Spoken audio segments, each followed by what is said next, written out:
8:42, 7:42 en las Islas Canarias. Estoy muy bien acompañada en esta mesa de debate de Mañanas en Libertad. Sepan ustedes que hoy no está Luis del Pino, pero mañana sí. Hoy no está pues porque ayer estuvo presentando su libro en Asturias y terminó, como se suele decir, a altas horas de la madrugada.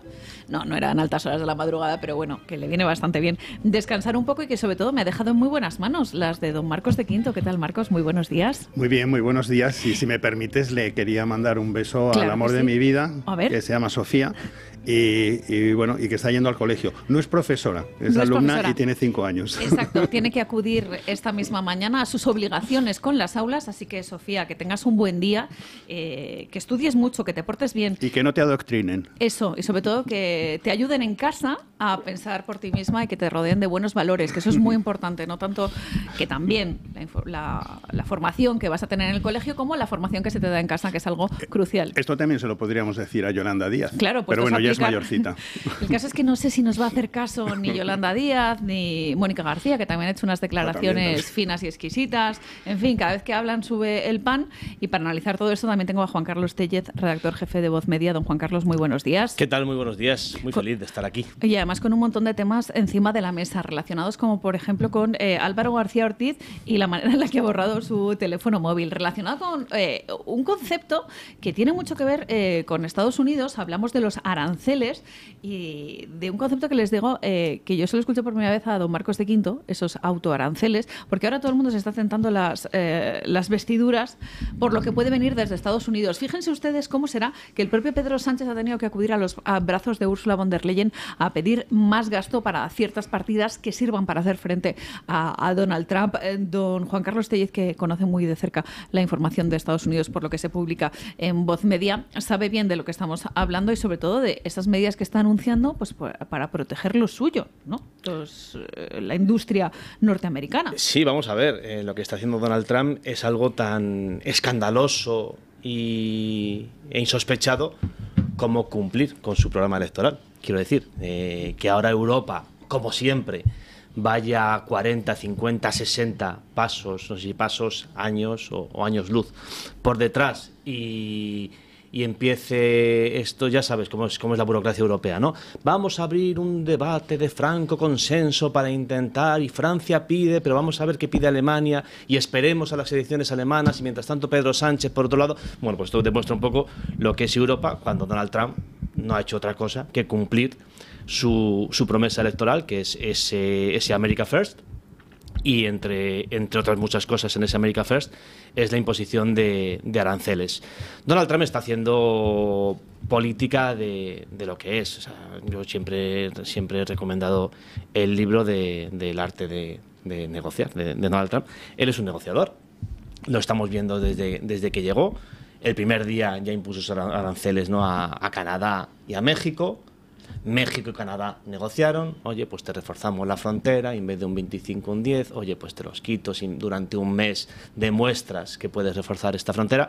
Europa con su soberbia habitual de mirar por encima del hombro a los Estados Unidos, pues nada, ha estado durmiendo, ha estado silente, y ahora, cuando ven que las renovables españolas les va a caer un 29, cuando ven que el día 12 de marzo empieza el impuesto sobre también el acero, ¿no? y el aluminio y demás, pues empiezan a hacer esos pequeños movimientos que al final no sirven para nada. Yo creo que lo que hay que hacer en cuanto ya a Europa, no en cuanto a Estados Unidos, es responder. Quiero decir, si tú quieres hablar de guerra comercial, habla de guerra comercial. ¿Cómo se hacen las guerras? Pues respondiendo, ¿no? Tienes que ver si tienes la fuerza para atacar a Estados Unidos, o a lo mejor te puedes sentar a negociar con un hombre de negocios como es Donald Trump.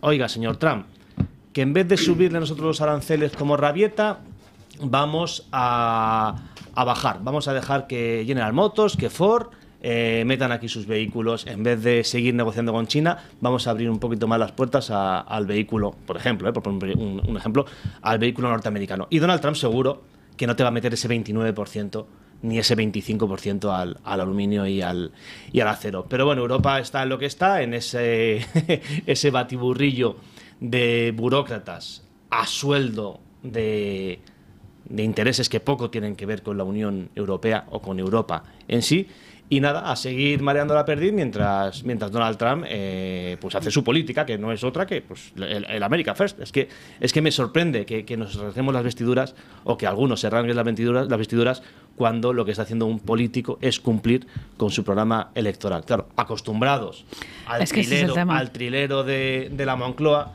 al de la no a la amnistía, al de no puedo dormir con un ministro de Podemos en mi gabinete, pues claro, te sorprende que Donald Trump cumpla lo suyo. ¡Oh, escándalo! Esos cambios de opinión, efectivamente. Sí, mira, a ver si se me entiende la ironía, que es difícil en la radio. Donald Trump es un friki, y es un friki en el sentido de que hace una cosa absolutamente inusual, porque no estamos acostumbrados aquí en Europa a ello, que es que defiende a sus ciudadanos. Y como estamos tan acostumbrados a tener gobiernos en Europa o incluso aquí en España que no defiende a sus ciudadanos, pues por eso digo que es un friki, porque es una cosa absolutamente excepcional, extraordinaria y rara. Es decir, en estos momentos él dice, yo no quiero en mi país droga. Y en estos momentos, pues oye, como la droga aparentemente está pasando el fentanilo por la frontera de México, dice, pues eso hay que blindarla, y se pone serio con México para conseguir que no haya droga. Por ejemplo, aquí en Europa y concretamente en España, no queremos droga, pero lo que hace Marlaska es quitar toda lo que es la Guardia Civil de la frontera sur para que puedan las lanchas ya pasearse, incluso llegando a Sevilla por el Guadalquivir. Es absolutamente lo contrario. También dice, oye, no quiero inmigración ilegal, y como me está entrando mucha por la frontera de Canadá, oye, pues se pone chulo con Canadá para impedir que llegue. Nosotros aquí lo único que hacemos es que la Cruz Roja les ponga mantitas rojas para que coja y pues eso, estén más a gusto. Y por otro lado, lo que también dice Trump, oye, yo quiero controlar los recursos, quiero tirar raras, quiero tal. Y entonces en estos momentos se está viendo que China se va a quedar con Groenlandia o amenaza con eso, o se está apropiando del comercio porque llega a acuerdos con Panamá para controlar el canal de Panamá, y él dice, no, los norteamericanos, el interés de los norteamericanos es que China no se quede con Groenlandia ni tampoco controle el canal de Panamá. Y entonces coge y lo consigue. Entonces, por eso digo que es un friki, porque si yo fuera norteamericano, he vivido, sabes, en Norteamérica bastante tiempo, pero si yo fuera norteamericano diría, este hombre me está defendiendo. Pues lo mismo, yo creo que necesitaríamos en Europa, en vez de una Ursula von der Leyen, pues una Ursula von der Trump. Y a lo mejor aquí en España pues necesitaríamos, en vez de un Núñez Feijóo, un Núñez Trump o un Abascal o cualquier otra cosa. Pero esto es simplemente lo que está haciendo. Y con el tema de aranceles, esto es una risa, porque los aranceles, es decir, está amaga con aranceles, porque él tiene un estilo de negociar que no es el de los políticos al uso. Oye, y a mí lo más importante de un esquema de negociación es que no sabe negociar, es que tal. No, lo bueno es que sea efectivo. ¿Cómo lo hace? Pues bueno, pues él tiene su estilo de negociación, que yo creo que es mucho más importante que el de Álvarez, y en estos momentos pues nos hemos quedado fuera de juego y vamos a pasarlo bastante mal, porque con el tema de Israel en estos momentos y la amenaza que ha dicho, oye, si saco los de Gaza, aquellos países que unilateralmente han reconocido a Palestina, como puede ser Irlanda o España, pues que se los coman. Y cuidado, porque el que tenemos en la Moncloa es muy chulito, ¿eh? Y lo que pasa que no sabe que con esta gente es muy distinto, ¿eh? El equipo de Trump es muy distinto y yo creo que le han cogido la medida. Luego tendrá que ir con cuidado. Es que ha cambiado sustancialmente las cuestiones a nivel internacional y sobre todo en el caso de Oriente Medio, que yo creo que había muchas personas que sabían que con Biden, bueno, en fin, se le podía controlar más o menos, y en el caso de Donald Trump no. Y en particular lo que está pasando con los aranceles es que tenemos una Europa pobre, una Unión Europea débil. Si hubiéramos tenido una Unión Europea más fuerte, la posición de negociación de cara a Donald Trump sería otra, completamente distinta. Sí, pero muchas veces cuando se habla del tema de los aranceles no se está contando a la gente la verdadera historia. O sea, yo me acuerdo perfectamente que Estados Unidos tuvo una queja sobre las ayudas estatales al Airbus. Y esto no se cuenta a la gente. Entonces, claro, Estados Unidos diga, oiga, usted está compitiendo con Boeing porque está dando ayudas estatales a Airbus. Y cuando ellos cogen y dicen qué porcentaje tiene cada país de Airbus, entonces dice, Italia tiene tanto, vale, pues contra Italia le colocamos un gravamen en los vinos. España tiene tal, ¿qué le hace daño a España? El calzado y tal. Y te colocan eso. Pero es una respuesta a una agresión previa, pero esa agresión previa, como no se comenta a la gente, dice, no, mira qué malos son los norteamericanos. Digo, por favor, hay que contar la historia entera. Y en el caso de Airbus y en el caso de Boeing, hay que decir que Europa tuvo un papel bastante discretito en esas negociaciones. Sí, o sea, sí. que tampoco es que es lo tipo que dijéramos, ¿no? Es que han sacado la cara por nosotros, por esta industria tan importante que es en Europa. No, es que no fue el caso. Sino que al final actuaron con una posición minimalista. Sí. En el caso de Donald Trump, decía don Marcos de Quinto con mucho acierto que a la hora de negociar tiene una actitud en la que siempre va a máximos, esa actitud maximalista, y luego ya va recogiendo cable. Pero fíjate, el problema de Europa es que es un cero a la izquierda. Porque ahora, por ejemplo, está hablando la gente de qué es lo que va a hacer en Ucrania, Trump, no sé qué, no sé cuántos. Ese no es el problema. El problema es qué ha hecho Europa y qué va a hacer Europa. Entonces, Europa lo que hace es esconderse debajo de la mesa, porque el problema no es de Trump con Ucrania, el problema es de Europa con Ucrania. Lo que pasa es que Europa no está dispuesta a dar armamento a Ucrania en la medida que lo necesita, ni tampoco a poner a sus jóvenes europeos a que combatan en pie a tierra. ¿Y qué hace Europa? Yo me meto debajo de la mesa y le digo a Trump, oye, por favor, solucioname esto, que sean chicos norteamericanos jóvenes los que vayan a perder la vida dentro de Ucrania. Y Trump dice, oiga, ustedes incrementen su presupuesto militar y es un problema suyo. Y como Europa no hace nada, pues al final, oye, Trump trata de parar esto y enseguida ya le hemos pasado la pelota. Ahora ya el debate es si Trump lo está haciendo bien o mal en Ucrania. Ese no es el debate. El debate es qué narices está haciendo Europa. Y fíjense ustedes qué importante es esto que dice don Marcos de Quinto relacionado con el presupuesto destinado a defensa. Solicitó Donald Trump que se incrementara un 2% el tema de la defensa en la parte de la OTAN.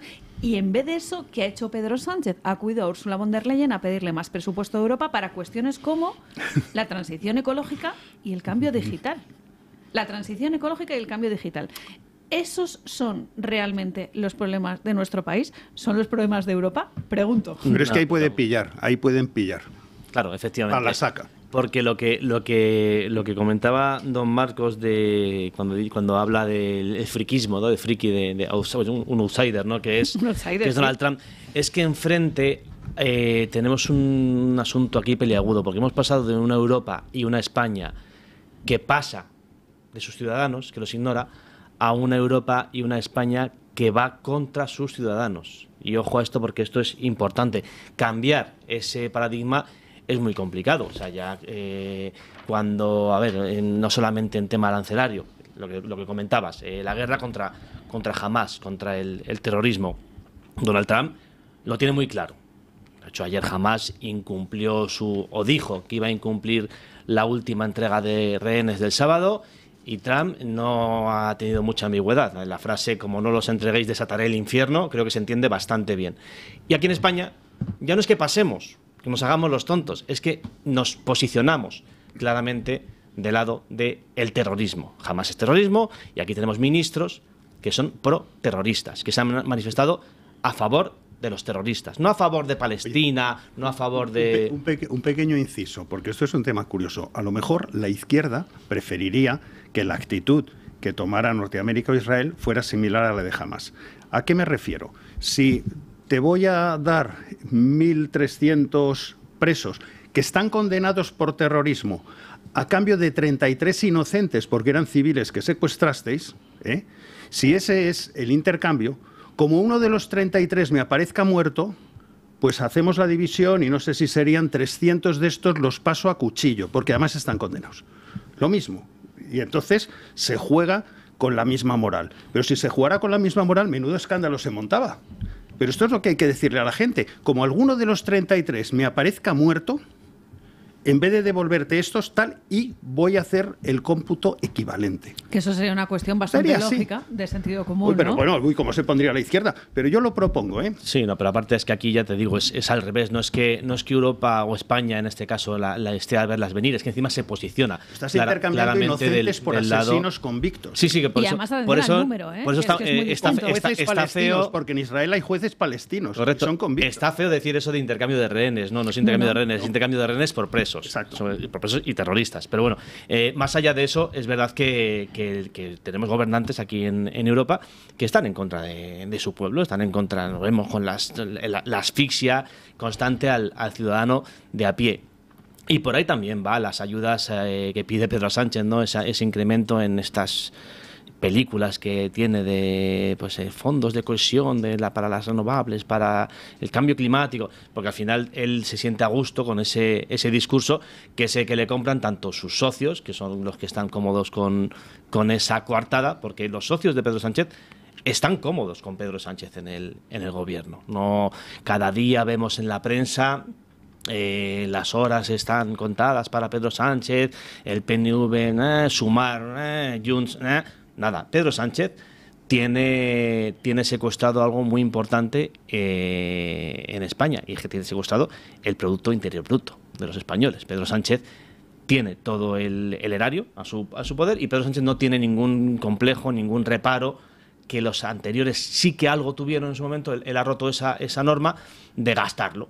Quiero decir, Bildu va a apoyar a Pedro Sánchez siempre. Bildu va a apoyar a Pedro Sánchez, aunque pasado mañana vuelvan a levantar una caja con cal viva y con 2 terroristas sepultados por el PSOE en cal viva, como pasó en su momento con Lasa y Zabala. Mientras Pedro Sánchez suelte el dinero, eso se va a maquillar, y por supuesto con la complicidad también, como no, de los medios de comunicación. Medios de comunicación que, bueno, si es que lo estamos viendo. Volviendo al tema de Hamás, ¿de quién hablan los medios de comunicación? ¿A quién valoran? ¿De quién dan por buenos los datos? De Hamás. Yo estoy harto de ver cualquier agencia, cualquier televisión de España, de las públicas, de las privadas, de todas, porque por desgracia estamos todos igual.